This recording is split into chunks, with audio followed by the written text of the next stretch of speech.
Olá, querido. Graça e paz.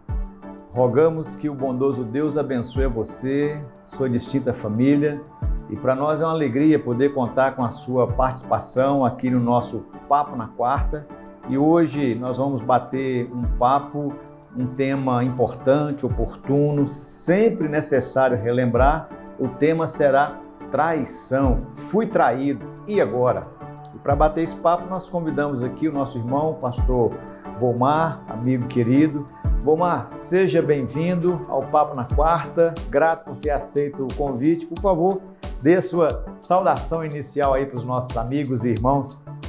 Olá, queridos amigos e irmãos. Saúdo com a graça e a paz de Cristo Jesus. É um privilégio estar aqui com um querido amigo, reverendo Romildo, com esse projeto tão abençoador, o Papo na Quarta, que tem edificado a igreja, que tem edificado a vida das pessoas que tenham participado, que tenham assistido. E nós louvamos a Deus por essa iniciativa, né, e rogamos para que Ele continue a instrumentalizar tanto o âncora, né, o apresentador, que tem sido uma bênção, quanto os entrevistados também. Ok, Volmar.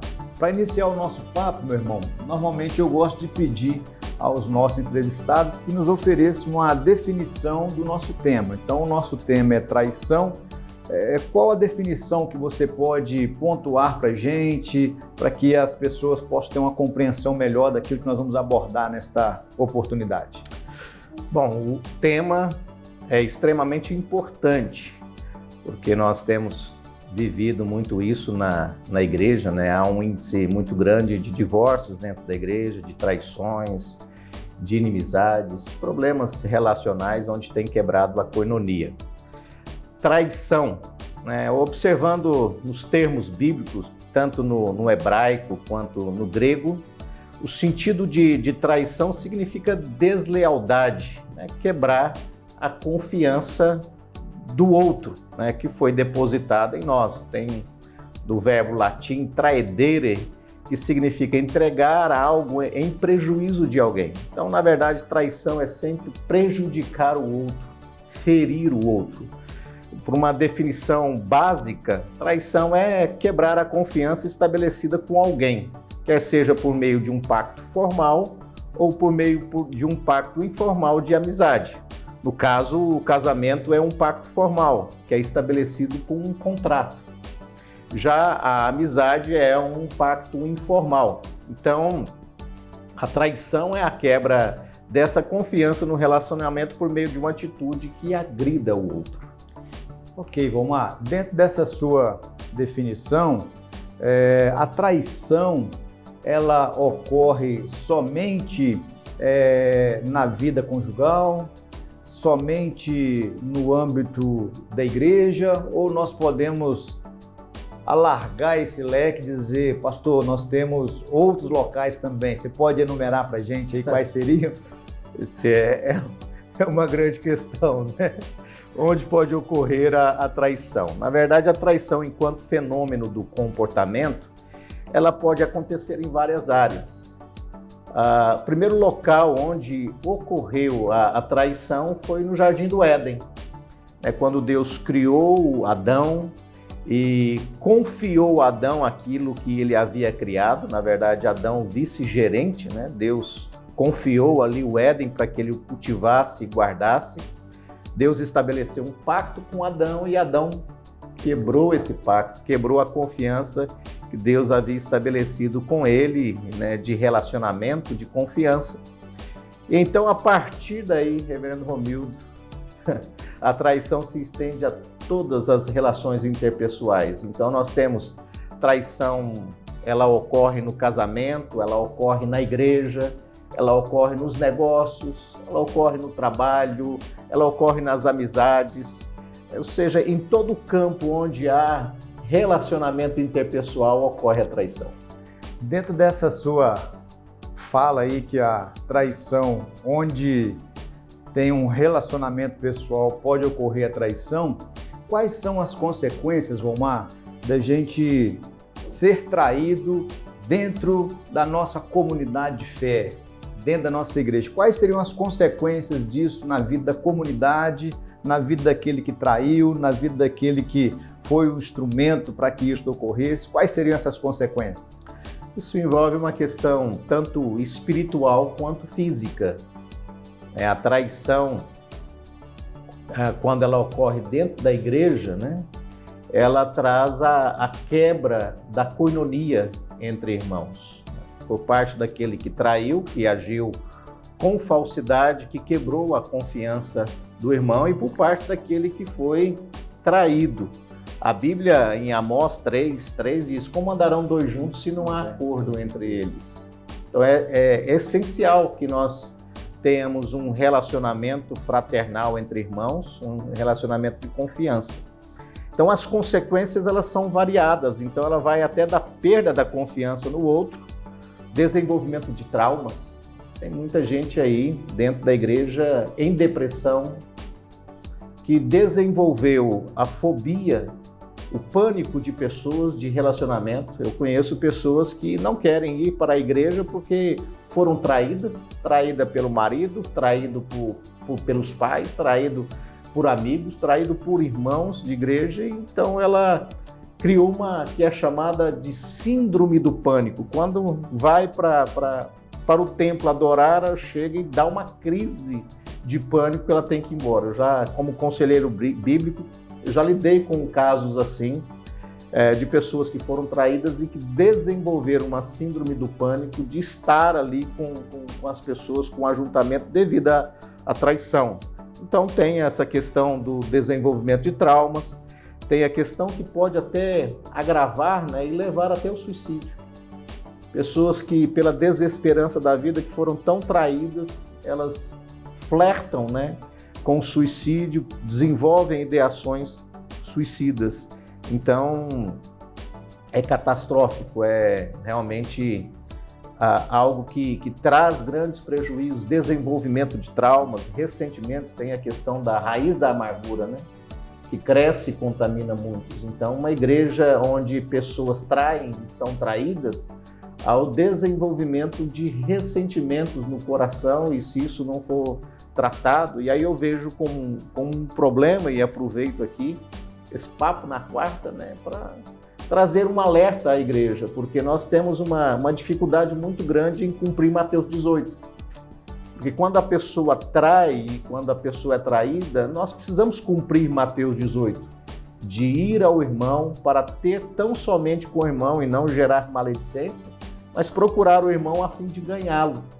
E eu percebo que a igreja tem deixado de cumprir Mateus 18 e ela tem adoecido espiritualmente com o desenvolvimento de muitos traumas e de muitos problemas emocionais. Muito bem, meu pastor, você pontuou para a gente aí algumas consequências da traição no âmbito da comunidade de fé, e agora estendendo um pouquinho mais, ou melhor, afunilando um pouquinho mais, como lidar com a traição no âmbito familiar?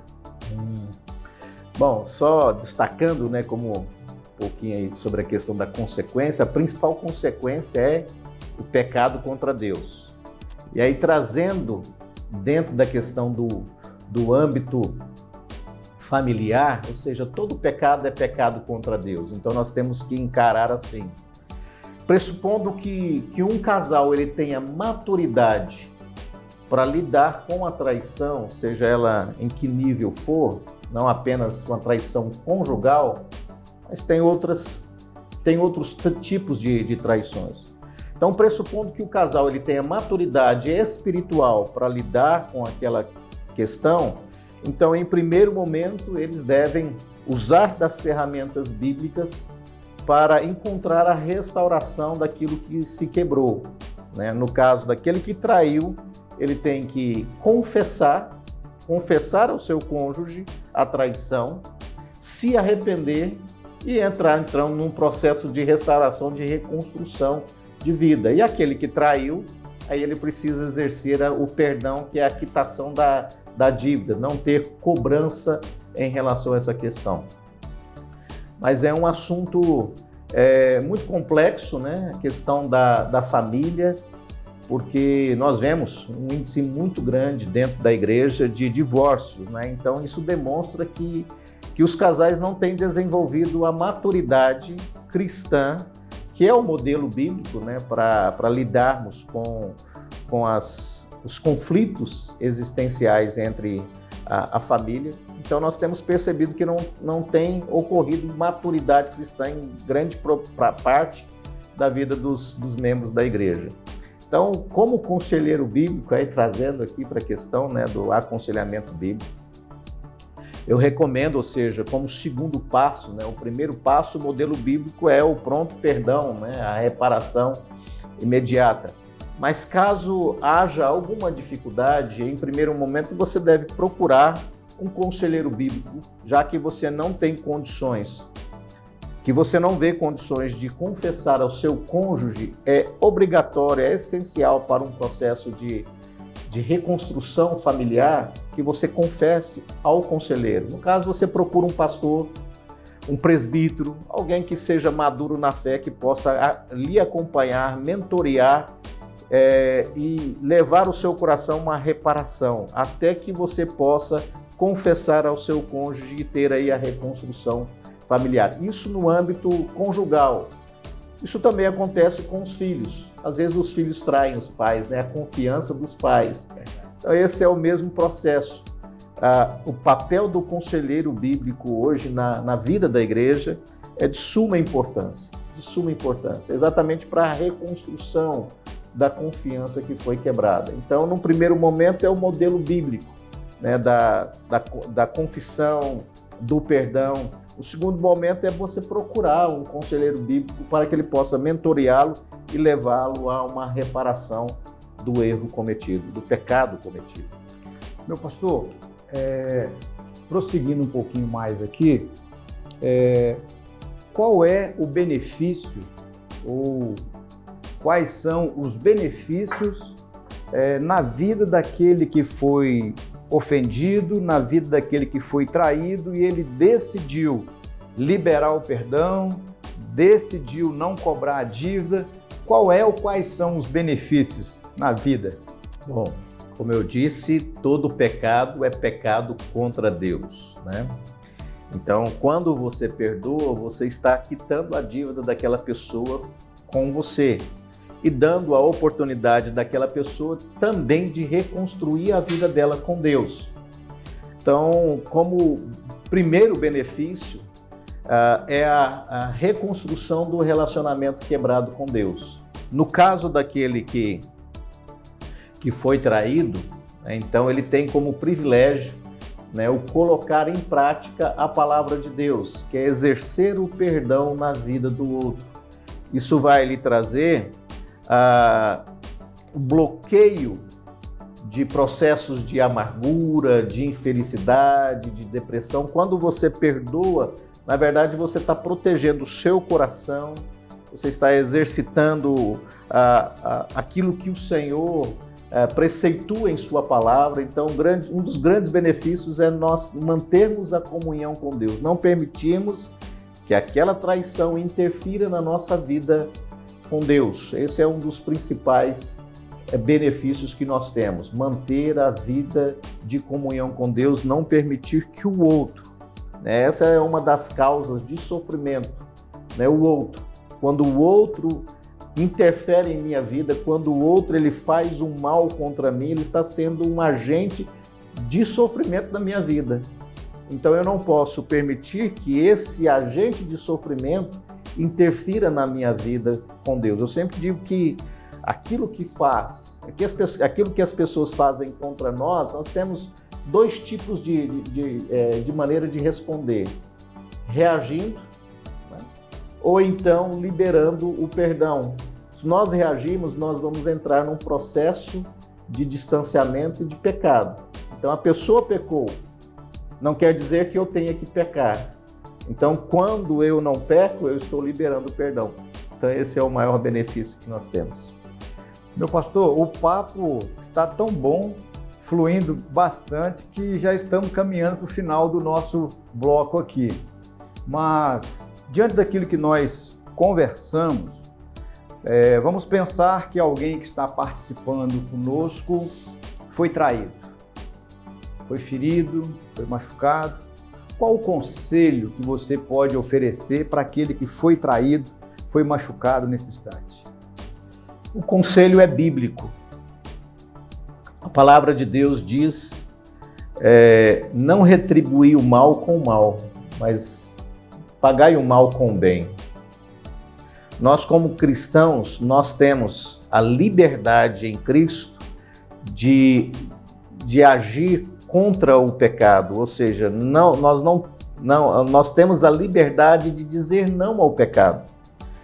E é isso que a palavra de Deus nos ensina. Então, quando alguém me trai, eu tenho a liberdade em Cristo de perdoá-lo, cumprindo a palavra de Deus que diz, retribuir o mal com o bem. Então eu entrego ao Senhor, porque a palavra de Deus diz que ao Senhor pertence a vingança, Ele que retribuirá. Então eu não devo exercer o juízo sobre a pessoa. A nós nos compete liberar o perdão. Quem Sende, ele traz no livro O Pacificador, Resolução de Conflitos, uma ideia muito interessante, ou seja, sobre 3 maneiras de lidar com um conflito. E aí ele fala lá sobre uma questão lá da colina escorregadia, né? Então ele aborda 3 maneiras básicas com que as pessoas reagem aos conflitos. Primeira reação, fuga. As pessoas, elas fingem que está tudo bem, ou seja, é o fingimento de paz. A outra maneira de lidar com as questões, os conflitos, é a reação de fuga, né? De ataque. Ou seja, as pessoas partem para o ataque e aí há o rompimento da paz. E uma outra maneira de nós lidarmos com os conflitos, e é aqui que eu quero então aconselhá-los a praticar essa maneira de lidar com os conflitos relacionais, é a reação de pacificação. Buscar a paz. Ou seja, tanto a reação de fuga quanto a reação de ataque, ou seja, esses 2 caminhos, eles são destrutivos. A própria Bíblia fala que na verdade nós temos que reagir com o bem. Então o reagir com o bem é o reagir como um pacificador. Não ir pelo caminho do ataque, do combate, da briga, da discussão, das acusações, das imposições de justiça, não ir pelo caminho do fingimento, ou seja, fingindo que está tudo bem, mas encarar a realidade e tratá-la com seriedade. No caso daquele que traiu, ter a confissão, ter o arrependimento do seu pecado, o abandono do pecado. No caso daquele que foi traído, exercer o perdão. Esse é o caminho da pacificação, esse é o caminho de reconstrução de lares, reverendo Romildo. Esse é o caminho de reconstrução de laços quebrados entre irmãos. Esse é o caminho da reconstrução de negócios que estão quebrados, né? De pessoas que têm aí uma sociedade de negócios e por causa do relacionamento pessoal houve ali uma quebra de confiança, ou seja, buscando a aplicação da palavra de Deus, né, nós encontramos então o caminho da paz e somente através da palavra de Deus é que nós encontramos o caminho da paz. Amém. Querido, quem sabe você foi traído, machucado, ferido, enganado por alguém próximo a você. A minha orientação, o meu conselho para você é que você apresente a sua causa a Deus e que você peça a Deus que te ajude a superar isso. Lembre daquela orientação de Jesus em Mateus capítulo 11, a partir do verso 28. Vinde a mim, todos que estáis cansados. Você está cansado, sofrendo, apresente a Jesus e tenha um coração disposto a perdoar e creia que o Deus da Bíblia pode restaurar esse relacionamento e você pode desfrutar de um novo tempo. Que Deus abençoe a sua vida. Meu pastor, chegamos ao final do nosso programa. Nossa gratidão por ter aceito o nosso convite. Dê aí, por favor, as suas considerações finais aí e depois nós vamos orar por aqueles que participam conosco. Muito bem, queridos, é um prazer participar do Papo na Quarta, estar aqui com um querido amigo, reverendo Romildo, pastorzão, né, que tem aí edificado não só a igreja local, mas tem a preocupação também de estender o ministério pastoral às pessoas, né, e esse tem sido um meio de comunicação que tem edificado famílias, que tem edificado vidas. E esse tema é um tema muito amplo, né, para nós tratarmos assim, tão resumidamente, né? Mas uma das coisas assim que a Caroline Leaf, no livro dela, ela diz que no caso, quando nós retemos o perdão, nós somos levados a um processo de doenças físicas. Quando nós liberamos o perdão, nós entramos num processo de cura. Então, o que eu quero deixar aqui a você, que você possa liberar o perdão, para não viver uma vida doente, uma vida infeliz, uma vida com ausência de paz, esse sentimento de paz que a gente tanto necessita. Que Deus abençoe a sua vida, que Deus abençoe a sua família, que Deus abençoe a você, querido amigo, reverendo Romildo, que Deus abençoe essa igreja, a quarta igreja presbiteriana de Taguatinga, e nós louvamos a Deus pela sua iniciativa e rogamos que Ele continue a abençoar esse programa que tem sido bênção aqui no Distrito Federal. Amém. Eu quero orar por você agora, querido.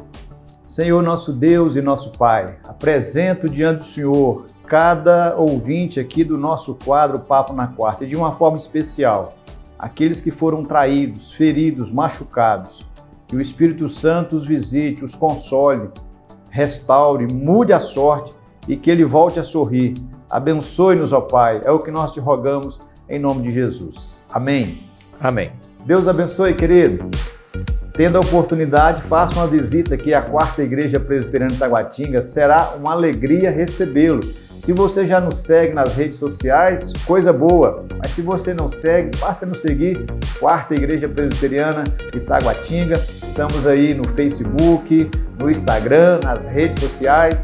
Siga-nos e deixe o seu like depois, viu? Um forte abraço, tchau, tchau.